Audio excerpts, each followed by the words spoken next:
Hi friends, ഇന്ന് ഞാൻ സംസാരിക്കാൻ ആഗ്രഹിക്കുന്നത് നമ്മുടെ ഉണ്ണി മുകുന്ദനെ കുറിച്ച് നമ്മുടെ മറുനാടൻ ഷാജൻ സാർ പറഞ്ഞ കുറച്ച് കാര്യങ്ങളെ കുറിച്ചാണ്.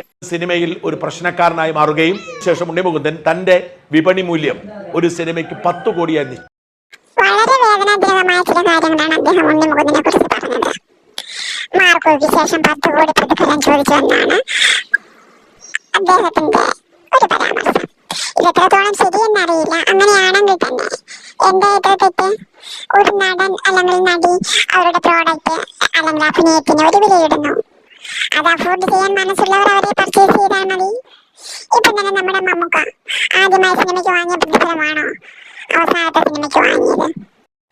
പിന്നെ അതുപോലെ നമ്മുടെ ഷാജൻ സാർ പറഞ്ഞത് ഹീറോയിൽ നിന്ന് സീറോയിലേക്ക് താഴുന്നു എന്നാണ്.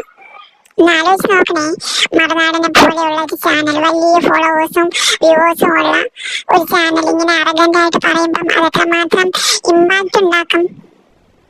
മാർക്കോയുടെ ഫസ്റ്റ് പാർട്ട് ഇറങ്ങിയിട്ട് കുറച്ചു കാലമേ ആയിട്ടുള്ളൂ. അതിന് മുമ്പ് തന്നെ അയാളുടെ ഭാവിയെ കുറിച്ച് ഇങ്ങനെയൊക്കെ പ്രതികരിക്കാനും പ്രവചിക്കാനും ഒക്കെ എങ്ങനെ കഴിയുന്നു? അദ്ദേഹത്തിന്റെ എക്സ്പ്രഷനും വേ ഓഫ് ടോക്കും ഒക്കെ ഒട്ടും ദയാദാക്ഷിണ്യമില്ലാത്ത രീതിയിലാണ്. അപ്പൊ ഈ ഹീറോയിൽ നിന്ന് സീറോയിലേക്ക് എന്നുള്ള ആ പരാമർശം തന്നെ ഒരു മനുഷ്യന്റെ കരിയറിനെയും അവന്റെ ജീവിതത്തെയൊക്കെ തകർക്കാൻ അത് പോരെ? ഉണ്ണി മുകുന്ദൻ തന്നെ ഒരു ക്ലാരിഫിക്കേഷൻ കൊടുക്കുന്നതായിരിക്കും ബെറ്റർ. അല്ലെങ്കിൽ ഇങ്ങനെ ആശയക്കുഴപ്പങ്ങളായിട്ട് പ്രശ്നങ്ങൾ കൂടുതൽ വൾണറബിൾ ആകും.